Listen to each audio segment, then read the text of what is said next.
کیا آپ جانتے ہو حضرت سلیمان علیہ السلام اللہ کے ایسے نبی اور بادشاہ تھے جنہیں بہترین حکمت، انصاف اور بڑی سلطنت عطا کی گئی تھی۔ ان کے دربار میں انسانوں کے ساتھ جنات اور پرندے بھی اللہ کے حکم سے حاضر رہتے تھے۔ ایک دن انہوں نے پرندوں کی گنتی کی تو ہدہد نام کا پرندہ موجود نہ تھا۔ کچھ دیر بعد ہدہد آیا اور اس نے عرض کیا کہ وہ سبا نام کی بستی سے خبر لایا ہے، جہاں ایک طاقتور رانی حکومت کرتی ہے اور اس کی قوم سورج کو سجدہ کرتی ہے۔ یہ سن کر سلیمان علیہ السلام کو بہت افسوس ہوا، کیونکہ وہ لوگوں کو صرف ایک اللہ کی عبادت کی طرف بلانا چاہتے تھے۔ انہوں نے ہدہد کے ہاتھ ایک خط بھیجا جس میں رانی اور اس کی قوم کو اللہ کی بندگی اور اپنی اطاعت کی دعوت دی گئی تھی۔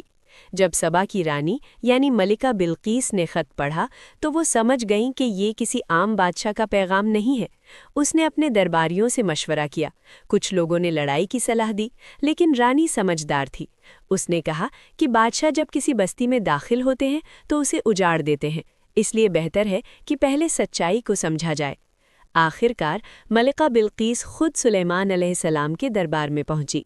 اس سے پہلے ہی اللہ کے حکم سے اس کا شاندار تخت پلک جھپکتے وہاں لا دیا گیا تھا۔ جب رانی آئی تو اس سے پوچھا گیا کہ کیا یہ تمہارا تخت ہے؟ وہ حیران رہ گئی اور بولی کہ یہ اسی جیسا ہے۔ پھر اسے ایک شیشے کا فرش دکھایا گیا جو پانی کی طرح چمک رہا تھا۔